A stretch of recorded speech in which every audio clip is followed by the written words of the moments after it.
Hi, everyone, and welcome to another Home Tech. I'm Seth Johnson, joined as always by Jason Griffin. Jason, how you doing, man? I'm doing great, Seth. We're just having some commentary about your choice of bumper music this week here in the live chat room. Well, you know, it keeps people really hanging around for the show. Yeah. I'll have to do better. I think the opposite, man. They come for the show, they stay for the music. Oh, man. That's no good. Well, I'm looking at our live stats, and I think a couple people may have already dropped off because of the music. So, yeah, I'll have to do this again. We'll try harder next week, guys, but thank you for tuning in nonetheless. Seth, I understand we had a little bit of a technical glitch with our show last week, and a little bit ironic that it happened. No. I'm going to blame net neutrality on this. This is exactly the experience that you would have with net neutrality going away. And you know, like I said over in our chat room, I blame Congress. You know, they're the guys who are supposed to pass laws on how this stuff gets regulated, and they don't want to do it.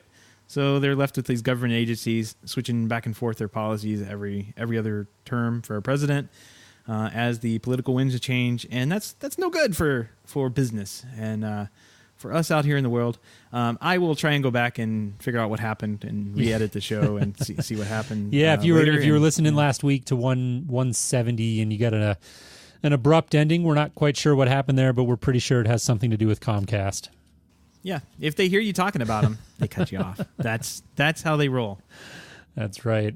All right, cool. Well, let's jump in. We teased last week we were going to have a gentleman by the name of David Millsaps on from our Project segment. David had something come up, unfortunately, and had to reschedule.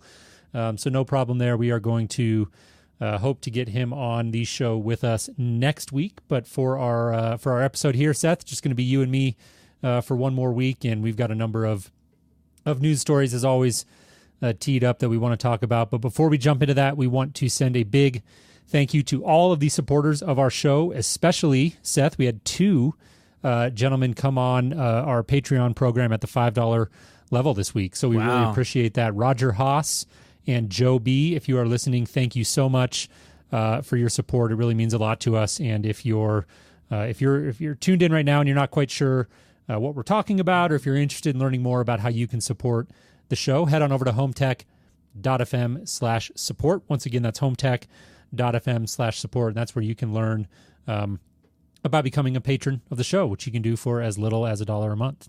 Yep, absolutely. And I do want to thank both Roger and Joe for coming on the show. I got Roger. I know I saw him show up in the hub.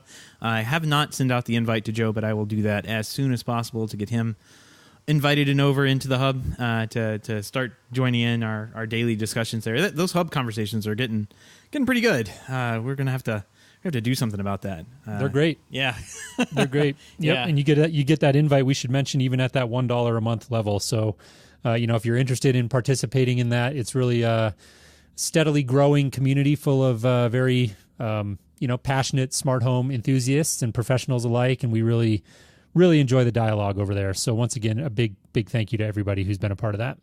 I am confused now. There are mixed results on our music this week. So it's like 50. It's 50-50. Huh. Yeah. So we got Greg and Cody. I think Bruno loved it and Greg liked it. Yep. Not sure what Cody thinks. We'll have to see. I was a fan personally. All right. Well, we don't know what was playing. Well, you gave me a little preview in the pre-show. So assuming it wasn't too far off of that, then I'm gonna stay on the thumbs up side. Jason, we got a pick of the week this week, and I say it's a picture of the week. I call it a pick of the week, whatever. Kind of the same thing. This is a moving picture of the week though, and I'm gonna go ahead and put it over here in our chat room area where everybody can kind of take a look too. This is really cool. So I watch this and it's kind of hard to wrap your mind around what's happening. But it's a picture of someone's driveway, and when a bird decides to fly in front of the camera, it looks like it's just kind of hovering in place with its wings, down. It's kind of freaky looking, like this bird really just cool. Popped up in front of the camera. What happened was the bird's wings are flapping really quickly, and the shutter on the camera is going pretty quickly, and the shutter's only catching the bottom part of the flap of the wing. So it looks like the bird's just standing there and kind of moving around in midair. It is Really a little cool. freaky. Yeah, it is a little freaky. Very, very cool. This got a ton of retweets, like 47,000 retweets, 90,000 likes. I happened to notice there was somebody from weather.com who was commenting they wanted to use this on their website. So it looks like it got a lot of traction. Who knows, if it originally stemmed from this person who tweeted it or not. But yeah, it's a very cool video. Kind of freaky looking, though. I got to imagine looking out my window and sort of seeing something like that. It feels like something out of True Blood or something if you used to watch that show. Just close your window, go back to bed.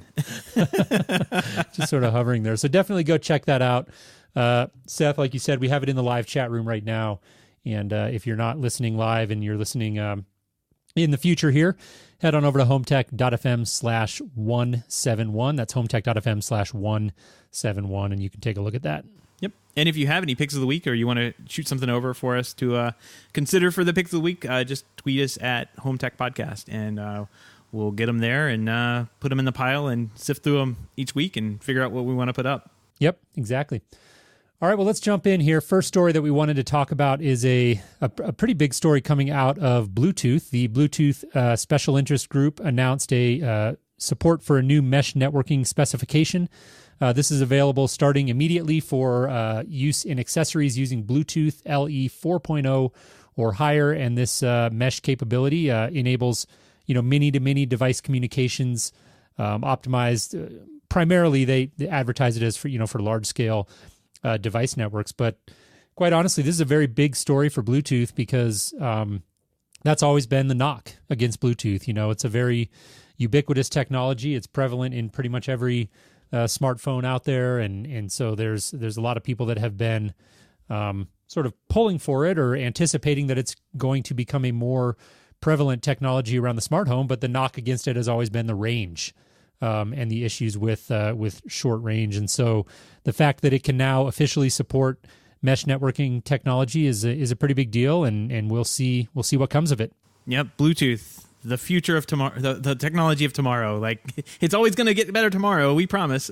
Yeah, these guys have. Yep, no, you're right. Are always talking future with Bluetooth, and what's really cool is like Bluetooth eventually kind of filters into your life really slowly, and you don't realize that. Oh yeah, hey, this is kind of cool. Like your phone can, you can yell at your Amazon Echo and say connect, and it'll connect to your phone, and you can use it as a Bluetooth speaker. And I can't tell you how long I went without even kind of putting two and two together. I knew both my phone had Bluetooth and the Amazon had Bluetooth, and I knew that it was a feature. I just kind of like, oh yeah, I can do that. And one day I did it, and now I almost use that feature every day to just kind of listen to podcasts a little bit on my podcast player within my Amazon thing. So Bluetooth just kind of creeps in, and I suspect maybe in 5 more years this will be kind of more prevalent technology and just kind of built into the things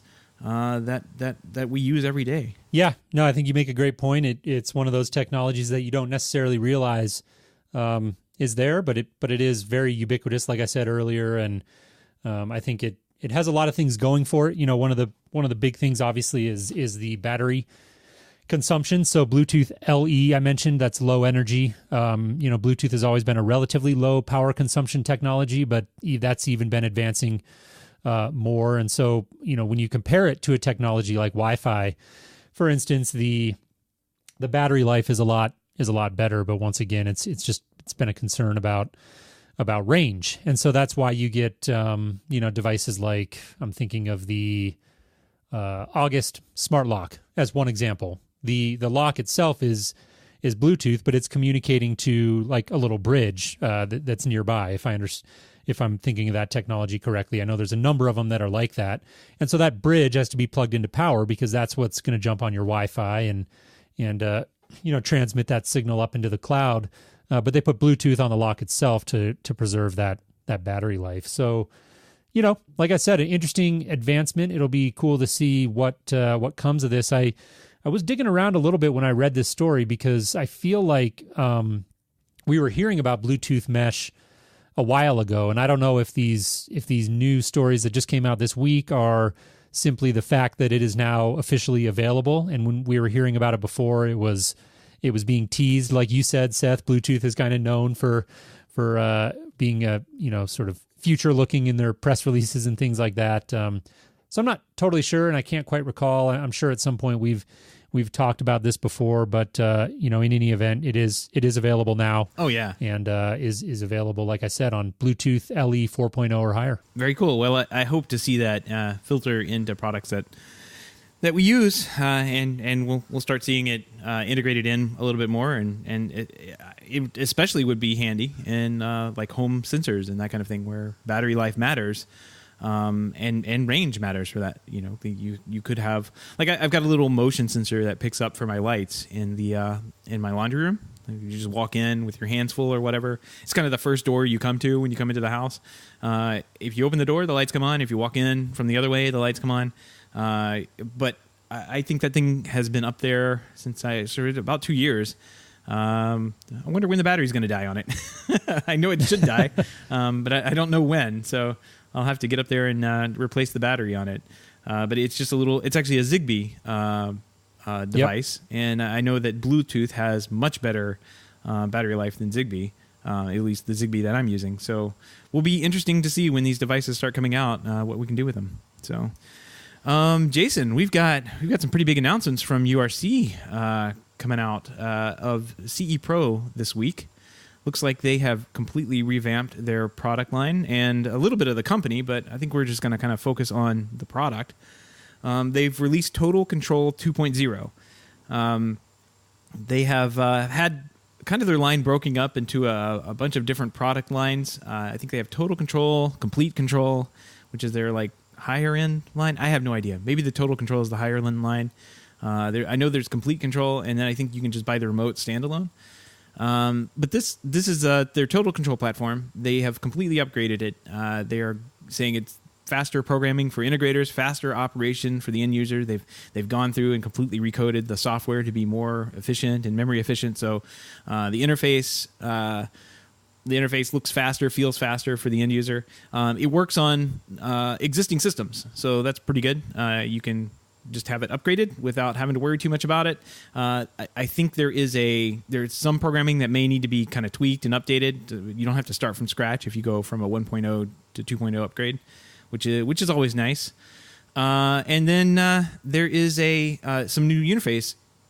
There's some new user interface things like new room and scene views, which you can get, and also background images you can apply on any given view. And then they've got more interactive state icons for, like on or off or a light bulb and that kind of thing. Yep. So they've made their icons a little bit more interactive. All in all, seems like a pretty good update for the software. On the hardware side, they had 5-inch and 7-inch touchscreens coming out. I think they said the 7-inch were starting at $600. And the devices, those touchscreens include a camera, a speaker for use with URC's embedded intercom system, which is cool. And allows the devices to call each other or you can use the camera in the touchscreens as a surveillance camera. So all pretty cool updates coming out of URC today or this week. Yeah, it was definitely a big announcement. The story in CE Pro is quite lengthy and packed with information. Cody in the chat room is asking if this is officially available yet for URC or if this is coming soon. I actually don't know the answer to that. I was doing some quick searching through the story while you were talking there and couldn't quickly find an indication, but in any event, it does look like, one way or the other, it's going to be available soon. So, big release here. I think that companies like URC are definitely in a tough position generally, and I say that really about all control companies, and I don't say that to be overly bearish about them, but you have all of these conversations going on in the smart home around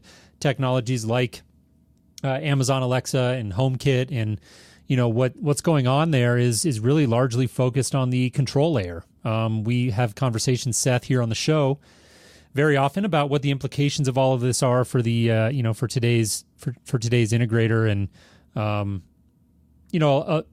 always quick to point out that a lot of what today's integrator does is not a lot of what we do is control, but a lot of what we do has nothing to do with control. It's architectural audio, it's shades, lighting, whatever it is. But that control layer of the equation is I think under the most direct threat or impact from these consumer technologies like HomeKit. And so I think that these companies are being forced to think harder about how they're going to innovate and compete. And I'm not necessarily saying that URC's release here is a direct reaction to that. They've presumably been working on this for a very long time. It's a substantial release. It looks like they've done good work with it. I personally haven't used URC in quite a while, but when I have in the past, it's always been a good solution. Personally, I've always had good results with it, so I'm generally have good feelings towards the product, and I'm happy to see them continuing to innovate and push the ball forward. Regarding your point about total control and complete control, I too get those confused. I did notice towards the end of the article a mention here that Total Control is the fancy one. Total Control is the flagship one. So I think Complete Control is the one that's like a step down but sold through distribution. It may not have as many features on it. Yeah. So it's interesting you say that, because what it does say at the end of this CE Pro article is that earlier this year URC pulled Total Control out of US distribution. So at one point in time Total Control was in distribution. I don't know if Complete Control currently still is, or if they've unified those. I'm just not up to speed enough with how URC works. But again, what you see them doing there, I think, is reacting to market dynamics and trying to make sure that they keep the dealer base happy. But also, I give credit to companies if they're pulling things out of a distribution model like that to ultimately ensure a better user experience. Yep. And I got to say, these URC remotes are probably some of the best I've ever really come across. There were people that would come in to our office and ask, "Hey, I need to upgrade my system. What do I upgrade to?" And I'd ask what kind of remote they had, and they'd, "Oh, it's this Genesis remote." Well, the Genesis is the little word that's circled down at the bottom of the URC MX. Oh, geez, I'm going to forget. I think it's the 850. It's like super old remote. These things were tanks. Yeah, they never died. Like you could drop them. Couldn't kill it. No, they just would not die. And there were so many of those. I mean, we ended up taking them off the site. I think what happened was you just couldn't update them. They had to have an RS-232 port, and eventually you were just like, I got a Mac, or I got a computer. It doesn't have a 232 port. Please, the software would just stop working on Windows. It was one of those situations where the software for your computer stopped working before the hardware did. Otherwise, it would just, if you had an old laptop, you could go back and reprogram it. Workhorse. Yeah. So, good update for them. I'm looking at the interface pictures on CE Pro. It looks like they've done a pretty good job. Real clean design, clean looking. I'm sure we'll see this at CEDIA and probably have to go by and take a look and poke at it and see how well it works. Definitely. Well, one technology we may not see at CEDIA, but it definitely has a track record and a pretty established user base in the smart home is OpenHab. And this is a technology that we haven't really talked a lot about in the past. I know we've mentioned it a few times, and I went back and forth with a gentleman a while ago trying to get him on the show, but had some serious issues with time zones because they're based over in Europe. But they have a 2.1 release that came out this week. This has some new interesting support options. Connected lawnmowers. Seth, you can now integrate a connected lawnmower, apparently, with your OpenHab system, which is interesting. I need a connected lawnmower first. First, you got to get one of those, but yep. That's, take a minute, wrap your brain around the implications there. New products from Lifix, so smart lighting. And then one of the ones that, that caught our eye, particularly about this show, is integration with IKEA Trodfree. And that's the, IKEA's wireless lighting control system. And I know we've got Richard tuned in the live chat room tonight. Richard does the Home On podcast, which is another great show. If you're a fan of this one, go check that out. And he had, the gentleman's name is escaping me right here in the moment, but he had a gentleman on from IKEA, from Trodfree, and had a great conversation about that. We'll include a link in the show notes. But to see OpenHab integrating with them, I think is is one of the first, if not the first, sort of outside integration coming into the Trod-free ecosystem that we've seen. So it's interesting to see that. Yep, and OpenHab is. I think we covered this in our. I'm pretty sure that we covered this in our like roundup a couple of years back of do-it-yourself like automation systems. Yep. Dealerless automation systems. OpenHab is completely open source. You can go on GitHub and download the entire source code. Once you get it. These guys just like to be agnostic to everything. Like they will integrate with anything and everything they get their hands on. Hence the connected lawnmower support. I'm really happy to see. I'm really kind of pulled this story out because of the Trod Free. That really caught my eye. I'm really glad to see that it's not a. All right, let me step back. I really can't tell how they're integrating with it because I'm not very familiar with OpenHab. It's a very kind of programmer-oriented setup. So it may be that they're using some kind of Zigbee bridge. I know that Trod-free is a Zigbee type technology that conforms to a specific Zigbee-based communication protocol. So maybe they're just using a bridge to get in there and talk to it that way.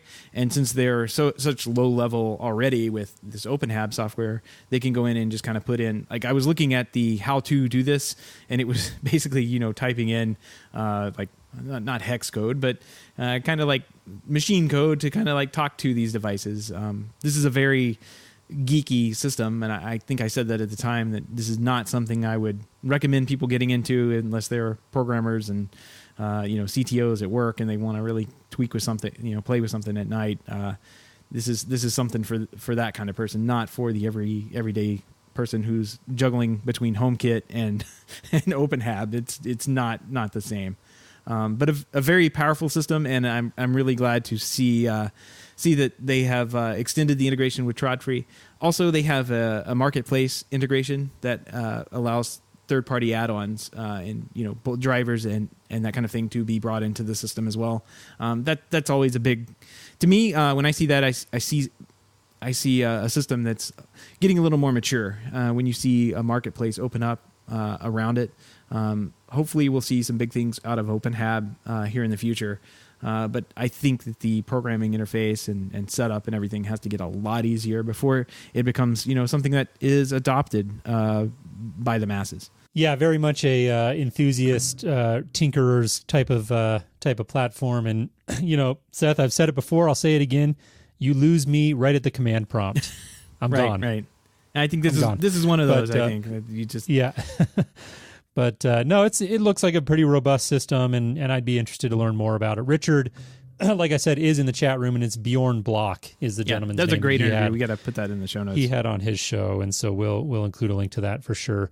Moving on here, one other sort of product release that we wanted to talk about here is not something we typically spend a lot of time talking about on this show, but a cool product category nonetheless, a weather station from Luxone. And we recently had Luxone on the show. Really, really enjoyed learning more about their system. They've got what I think is a very compelling offering around the smart home. They're another company that's very prevalent in Europe, just starting to really make some inroads here in the U.S. But this is a pretty cool little weather station that you can integrate with the system and measure things like local wind, rain, temperature, brightness. Calculates your forecasts based on your location. Plug and play with Luxone systems. So pretty neat if you're a weather geek. I've started to become a little more interested in weather since moving back to Colorado. Spent a number of years living out in Los Angeles, and you just don't get a whole lot of weather out there. But living here in Colorado, the weather can really change on a dime. And I've always thought it would be cool to get one of these little micro weather stations for my home. And this may not be the one because obviously I don't have a Luxone system, but ultimately I sort of like these ideas, these little micro weather stations at home. And I think this would be a pretty neat addition if you did have a Luxone system at your house. Right.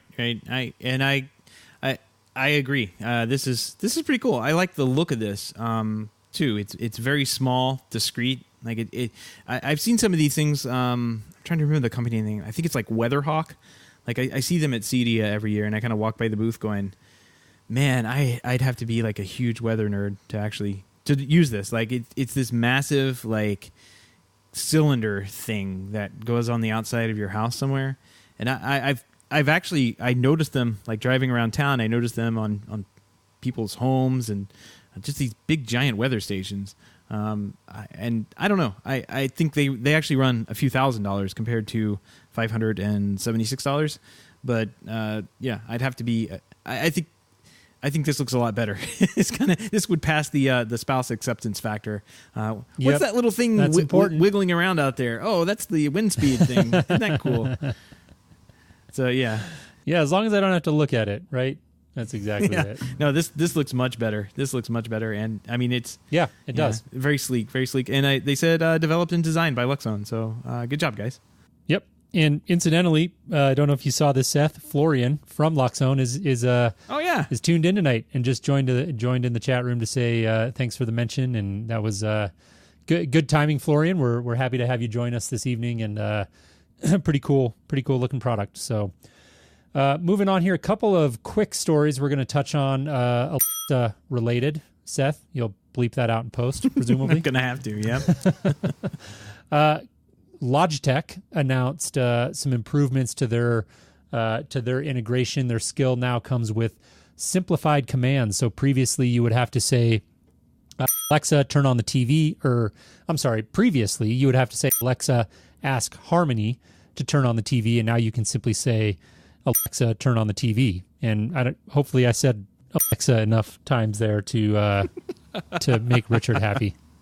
Yeah, or whoever's listening happy. I think it's a lot less worse now that I bleep them out every time. But this looks pretty cool. I have really got to take some time and look into this how the Echo API stuff is running. I want to say that we covered this a while back, that Amazon was updating the APIs where companies could come in and write software that worked this way. You kind of have to take that, ask the device to do something. That kind of phrasing, that very generic phrasing. You could take that out and put in kind of this, turn on the TV, do this, change to this channel, turn on the lights. I mean, remember you used to have to say ask Hue to turn on the lights or something like that. This has been, I feel like this is something Amazon did first, and now we're starting to see, it has to be something that Amazon does first, and then now we're seeing companies adapt their products to these skills. So that's pretty good. I'm glad to see this kind of maturing and moving along. The command prompt style voice control has always been kind of a turnoff for me when using the Echo, and it's the only things I really like to say to it are, tell me the news, and like I was talking about earlier with Bluetooth, you can say Alexa connect, and it'll connect to your phone or whatever Bluetooth phone you have in range, and you can use it as a Bluetooth speaker. I don't mind that so much. I'm hoping also to use it for Sonos in the future, and I'm hoping that the commands are pretty good for that. So we'll have to see when that comes out. But I honestly, I have Control 4 connected up to it. It works, I guess, but I never use it. And it works this way too, like where you can say turn on the chandelier. It'll turn on the chandelier light, but I don't know. I got so far with it and said, this is fun, but I don't care. and I kind of stopped at that point. I'm not a very good automator. Yeah. Well, I think that's one of the challenges for voice control. It's not it's going to be a long time before it really becomes a primary way that you sort of naturally interact with the home and don't think about it.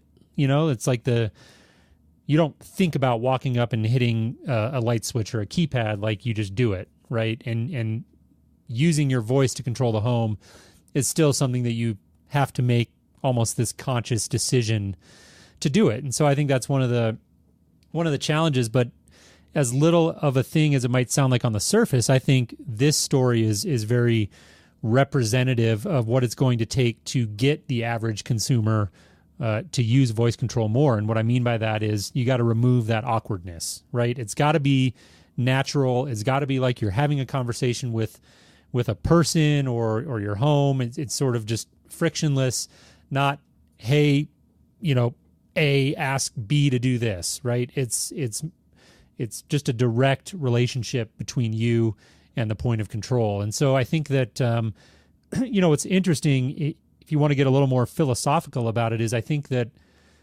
Amazon has a very vested interest in more manufacturers doing this, because the relationship at that point between the end user and their control mechanism becomes one that is, again, direct between the user and Alexa. It's no longer a ask A to do B. You're just having a conversation with your intelligent assistant, right? So subtle, but I think important, and important from both sides of that equation. Important for the end user and important for Amazon as well. Right, exactly. I agree.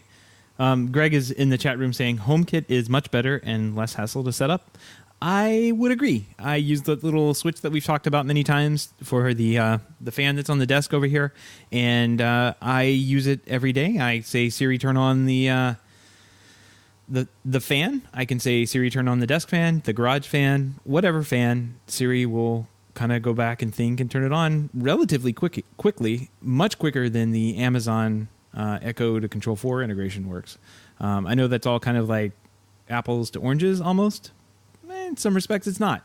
Apples to oranges because it's a third-party integration with the Amazon and Control 4, and first-party with the Siri HomeKit and the iDevice I'm using. But at the same time, as an end user, I kind of have the same expectations that when I ask it to do something, it doesn't take 3 or 4 seconds to happen. It happens within a few milliseconds, and the fan's turned on, and I go about my merry way. Even the swipe up from the bottom, that into that whatever they call it, the control center. I can go in there. That's super fast. Go in, swipe up. I know you kind of use that a lot too. Yep. Go in, hit the button, and it works. I mean, 9 times out of 10, it responds within a second. Yeah. Personally, I love the control center ability in HomeKit. I think it's really important. I do think that it's apples to oranges a little bit when you talk specifically about voice control.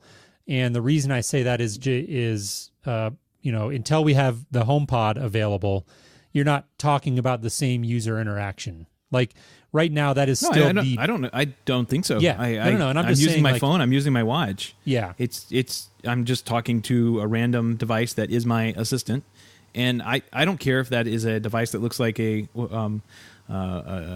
strange basket that sits on my desk, or a tube of a black tube on my kitchen counter. Like, to me, I just yell in the air and something happens. That's really what we're trying to get to. Well, right? that's the key point I'm trying to make, though, is that you yell into the air. You don't reach into your pocket and grab the phone and hold the button and then say, "Hey Siri, do this," because by that point you could have just walked up and hit the light switch, right? So, right.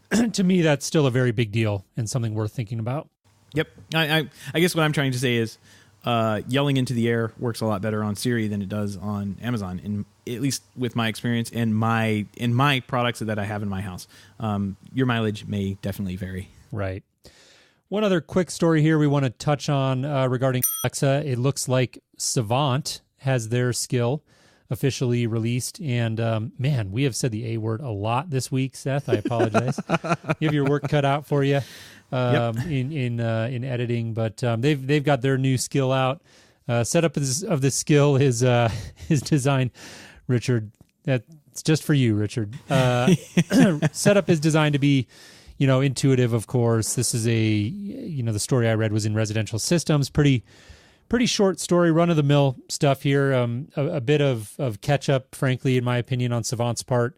Control 4's had this for quite a while, and Crestron's had it. And so I know as a former Savant dealer, we were really begging for this. And so it's good to see that they finally got it out. Yep, absolutely. This sounds pretty cool. Is this did you see this at the Savant setup that they had a couple months back? The dealer conference. Yeah. No, I think they teased this. If I recall correctly, they definitely didn't show it. Like, they had a lot of the stuff that they talked about, of course, they had set up and you could go take a look at it. But this particular one, I think, was just something they hinted at but they didn't have like a demo working or anything like that. Okay. Yeah. Well, I'm glad to see that they've got the integration going in, and it just advances, I guess, the voice control, systems all around. I'm glad to see that. When I was at Infocom, they had an Amazon Echo in the Crestron booth, and it was sitting there with kind of a sign that said something along like, use the Amazon Echo in Enterprise. I thought that was so funny that even at Infocom, we're not exactly getting away from these GAFA systems, and it's just kind of breaking, even kind of crossing the border from residential into commercial, and being used maybe in boardrooms or something like that. Yeah, definitely. One other quick thing I wanted to mention about the Savant story here is that it does look like they've given deliberate effort to setting up the system in a way that's easy for end users to kind of do their own thing and not have to call the dealer out to, create integrations between specific scenes. So as I understand it, once the integration is set up, if an end user wants to create their own dinner party scene or something along those lines, they will have the ability on their own without the help of the dealer to have that scene integrated with their system. So, pretty nice. But like I said, a little bit of catch up here, in my opinion, from Savant. Wasn't anything in this story that was really revolutionary per se, but welcome news for Savant users and certainly for Savant dealers as well. Absolutely. I kind of want to squeeze one more story we have here. Wasn't on our list, Jason, so I'm going to throw this curveball in here. But it was a late breaking story. It kind of set our chat room on fire this afternoon, and that's the story that Julie Jacobson posted over on CE Pro about Lennar using Amazon Home services instead of a dealer from the CEDIA channel. We talked about this, I think, a couple weeks back, and again last week. This story is huge. It goes into very in depth and about what Lennar is doing with Amazon and what Amazon will be doing for Lennar. What specific wires they're running. Seems like there's a lot of confusion and bad information going around. So I think Julie really got on this story. You can see exactly what they're doing, exactly how many wires they're pulling in this home, everything along those lines. What I think we thought was very interesting is that Amazon is rolling their own trucks to do the installs. You'll have an electrician go in, do the wiring from point A to point B, and that'll be the end of that. And if you want one of these devices put in, it will be an Amazon Smart Home Services rep that will come out to the buyers just before or after move in and accommodate their tech needs. CE Pro is of the understanding is that the electrician or traditional low voltage integrator will install the low voltage wiring, and Amazon will fulfill the rest, including delivery, installation, and configuration. So I think that goes back to one of Bruno's other predictions from the Bruno Was Right show that we did a couple weeks back. It does. Maybe a month or back. Yeah. That Amazon and Google and these types of companies would not rely on the CEDIA channel. They would hire their own people, and we see that coming into play right now. It's interesting because that was one of the big questions that I had when I read the Lennar story a number of weeks ago. Was the story mentioned that they were going to use Amazon Home Services, but that's potentially confusing because. And I actually did a piece for CE Pro this week that's in the service and RMR section, and talked about the significance of what we've really come to find out about Amazon Home Services is very interesting. If you go to the Home Services webpage, you've got a bunch of stuff on there, right? You've got landscaping, home theater, plumbing, painting, you name it. There's a bunch of different services. You click on any one of those, and it's it's going to send you to a page where they've got some services priced out, but those are all provided through third-party contractors that are local to your market. If you go to the Smart Home Services section, which incidentally I should mention on the Amazon Home Services category page, there's like a grid that has all of these different services. The very first one, top left corner, is Smart Home Services. So it's got first place billing there.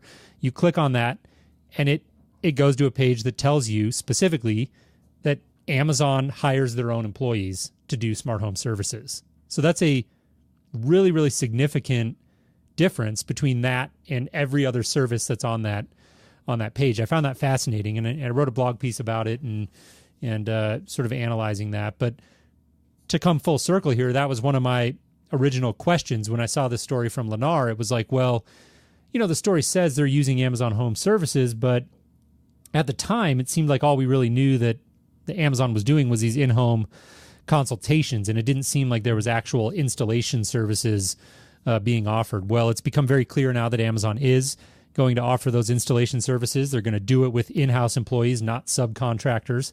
And it's also become clear that Lennar is leveraging them. So this is a fascinating story. I'm glad you added this the last second. I think the implications here are massive for the industry, and really, really interesting to see. There's so many different angles to this.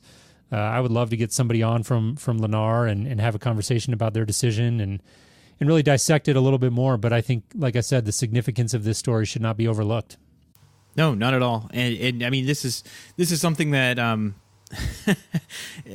we would be foolish to pretend that it doesn't go up market somehow, right? I mean, what are these guys going to do after they're done doing their 20-minute install with Ring doorbells and Amazon Echoes? They're going to have to do something, and they're going to probably spend their time moving up market and taking, whittling away at the bottom end of the mid market, and then moving into the mid market or introducing product that kind of takes over the mid market. So, kind of keeping it. It's something we're just going to have to keep an eye on. I mean, it looks like they're playing all bases, and they seem to be winning by doing so. One of the most interesting things I saw in here, and I'm going to try and find it, but I can't really. Oh, big question: monitored security. It seems that when Julie was researching this piece, she came across two dealers that tell CE Pro that Lennar is pulling professional security monitoring from its home tech offerings, saying one of their integrators saying they don't believe in monitored security anymore. I mean, that's very interesting for a home builder to do. I know that most of the time when we were wiring for homes, security was kind of one of those gateway drugs. It's what customers wanted to have in their homes. They wanted to at least have the wiring done. I think that kind of got away towards the end of my career at a security firm. Like most of the builders would just say, "Oh, who cares? Everything is wireless." We had this episode already, but they would say everything's wireless. You can do wireless contacts. Why would we bother? Pre-wiring all these windows, potentially causing damage to the windows. I've seen that happen many times by technicians that just aren't quite up to snuff. I mean, this is interesting for a builder of Lennar's size, and to kind of pull out of completely of doing any kind of monitoring security. I don't really have any opinion on it one way or another because they're probably correct that the wireless versions of these security systems would be just fine, and they go ahead and put them in, after the fact, just retrofit them in, and they'll work perfectly. So, I mean, I did that in my house. I put one of these 2 gig panels in a couple weeks ago, and everything is retrofit. It works perfect. So, and I'm assuming that my house is of the same size or about the same size as these Lennar homes that are getting built, at least some of the smaller 1-story versions. And I don't know. I wonder what that means for a security company. These security companies that had these contracts lined up with Lennar and huge business. This is something that's going to spread further than Lennar. This idea of that we don't really need to do this monitored security thing anymore. And when you have companies like I don't want to say Canary, but I know that there are a couple of companies out there that offer like the little tube type device. I've got a Canary here, and I think you can pay for something, but I think there are some that offer a monitored service. If you pay for the monitored service, you get the same kind of little certificate that goes along with your homeowners. You can send that off to your homeowners insurance. I know that there are a couple of companies that make those kind of devices that are teaming up with homeowners insurance companies, and they'll ship them out to you and let them put the that security device in the house because they believe in that. And that's not that's not traditional monitored security at all. So we'll be interested to see what happens to that market as well, because like I said, this is not stopping with just Lennar. This is going to move all over the market. All these ideas that are laid out here, Lennar will all their purchasing agents will be like, oh, we did this. When they move on to different companies, they'll be like, oh, we did this over at Lennar, and we made this much money off doing that. And you could be foolish to think that your local builder is not going to hear those stories and try and do the exact same thing. Yeah. Yep. Hard to disagree with that. So, like you said, we will absolutely keep an eye on this. This developing topic of GAFA and what it means in the smart home clearly is a very, very large conversation, and we will surely be talking about it frequently and very soon. So we'll move on here to the very last story for this week, and this is another internet security, a vulnerability called Devil's Ivy, was discovered. A security firm called Senrio revealed this flaw. Looks like a vulnerability in a piece of code called G-SOAP, which apparently is used in a lot of physical security products. So we're talking cameras, access card readers, things of that nature. And there's a company behind this code called Genevia. I'm probably butchering that. I've got a reputation. I think I'm building a reputation on this show for mispronunciations, Seth. Yes, I don't. Yeah, and I'm building a reputation to be the guy that throws these stories that have these strange names in them at you. And then lets me tee them up. Yep. Anyway, small company behind this says they've released a patch already. This is a technology, a piece of software that's used by a lot of different manufacturers. One of the big ones that we saw that was mentioned specifically in this story from Wired.com is Axis, and probably most people listening to this show are familiar with Axis cameras. They've got a very large install base. To everyone's credit on this story, it does look like patches and things were released very quickly to address this. There were some mentions at the end of the story about some of the things that made it seem like maybe if you don't dive past the headline, this might seem like a bigger deal perhaps than it actually is. One of the things that I read in the story that I found interesting was that the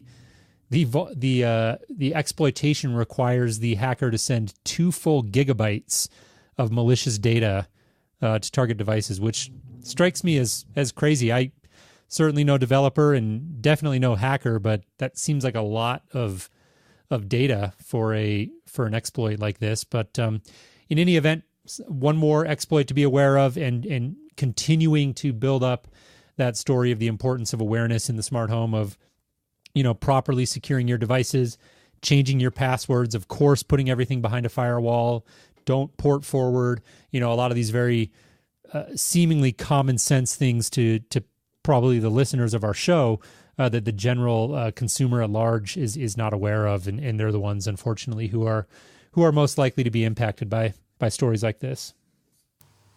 Right.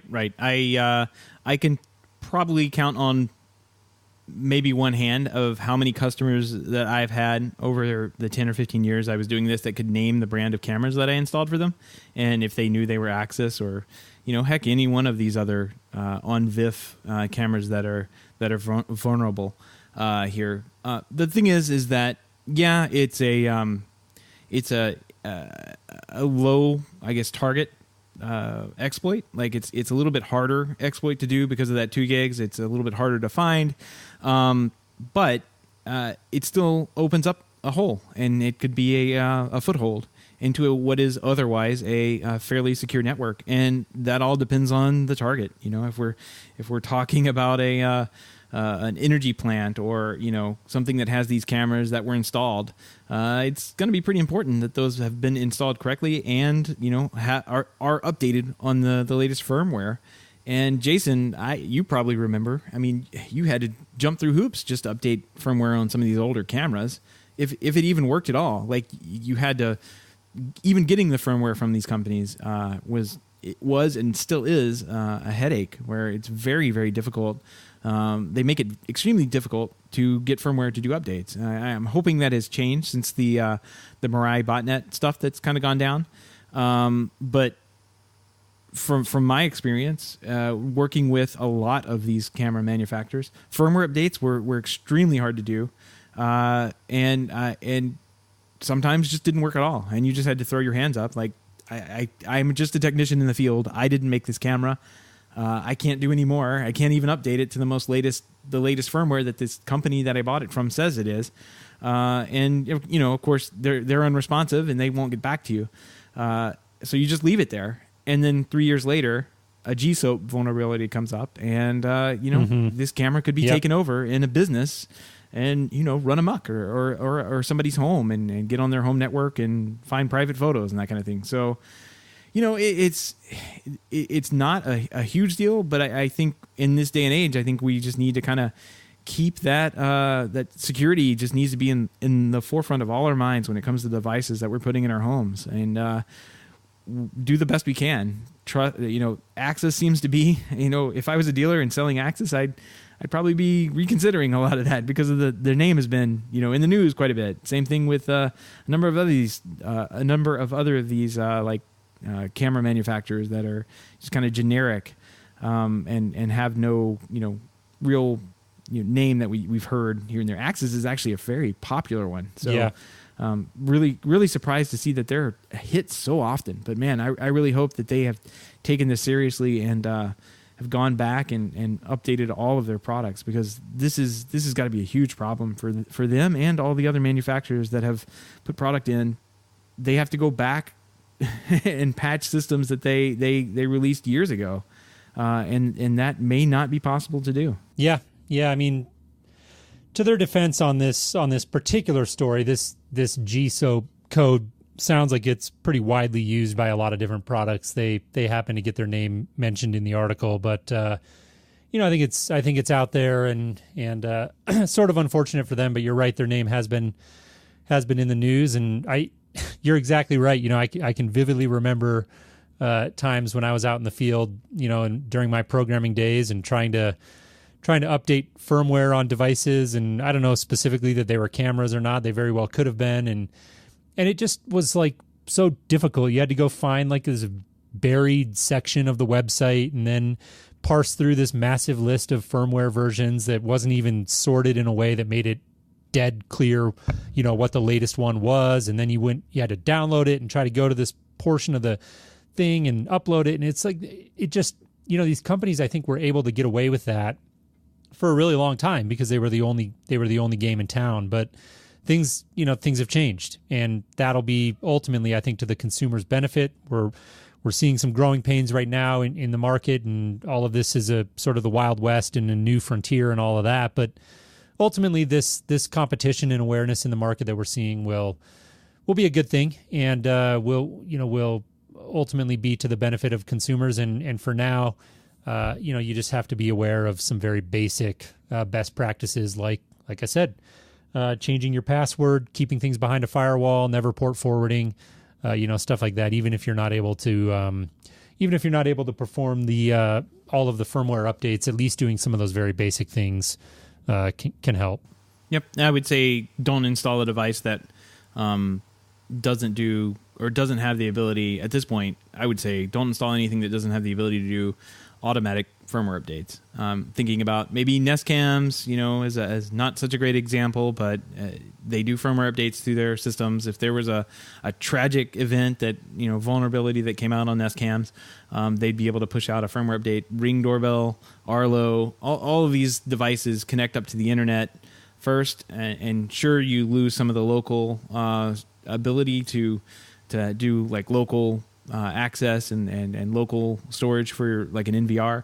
But you know what, man, at the end of the day, something's got to give. This security stuff is a bigger problem than maybe a couple of milliseconds of latency that you might have by using a device like Nest or Ring or something like that. Like I would highly suggest, if you're installing anything, make sure that it is connected to the internet somehow to get firmware updates. That's like high priority right now. Yeah, definitely. All right, Seth. Well, that is all we have for this week. So I want to once again just echo our appreciation for everybody who has supported the show, everybody who tunes in, but especially those of you who have become patrons of the podcast. Once again, if you're interested in more information about that, head on over to HomeTech.fm/support. Once again, that's HomeTech.fm/support. And thanks to everybody who tuned into the chat room tonight. We had really good participation. Quite a few people join us this evening, and that's always fun when we get a bunch of people tuning in there. So I want to send a big thanks to those people as well. Yep, it's very lively tonight. Very lively. So thanks everybody for tuning in. And Jason, I will talk to you next week. All right. Sounds good. Thanks, Seth.